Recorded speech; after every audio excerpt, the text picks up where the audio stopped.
गलती करे तो कैसे समझाएं?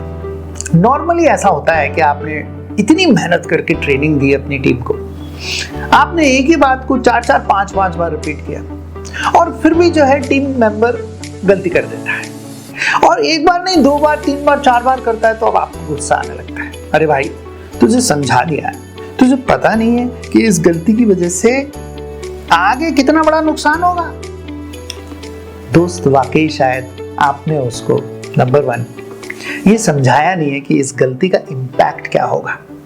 जब तक माइंड में आप उसे फ्यूचर का इम्पैक्ट नहीं दिखाते कि क्लाइंट को क्या नुकसान होगा या हमें एज एन ऑर्गेनाइजेशन क्या नुकसान होगा, तब तक उसके दिमाग में वो पिक्चर, वो वीडियो चलता नहीं है उस इंसिडेंट का कि अगर गलती अभी मैंने ये कर दी, छोटी सी है, उसे लगता है छोटी सी है, लेकिन उस छोटी सी चीज की बहुत आगे चल के बहुत बड़ी वैल्यू हो जाती है। तो ये उसके दिमाग में बैठना चाहिए। कैसे बैठेगा?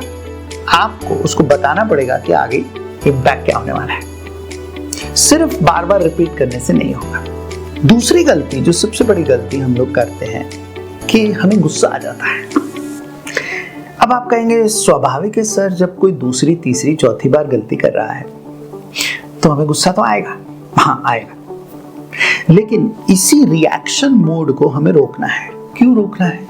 क्योंकि गुस्सा करके तो कुछ हो नहीं रहा, आपने कई बार करके देख लिया। जब गुस्सा करके सॉल्यूशन नहीं मिल रहा, जब X करके काम नहीं हो रहा, तो कुछ Y सोचना पड़ेगा, Z सोचना पड़ेगा, यस, कोई नया तरीका सोचना पड़ेगा। तो वो क्या तरीका हो? तो अपना इमोशनल मैनेजमेंट करके आप अगर प्यार से उसको समझाते हैं कि देख भाई, यहाँ बार बार गलती हो रही है, तू ही बता कि इसको कैसे हम सही करें कि ये दोबारा गलती ना हो। सोचो और मुझे बताओ। तो यहाँ हम दूसरे व्यक्ति को एम्पावर कर रहे हैं, अपने टीम मेंबर को, कि मुझे तुम पे ट्रस्ट है, तुम सोचो क्या यहाँ चेकलिस्ट बनानी है, कोई रिमाइंडर लगाना है, कोई क्रॉस चेक करवाना है किसी से हर बार, क्योंकि यही गलती हो रही है आपसे, तो उसी के ऊपर छोड़ दो, वही सॉल्यूशन सोचेगा और बताएगा।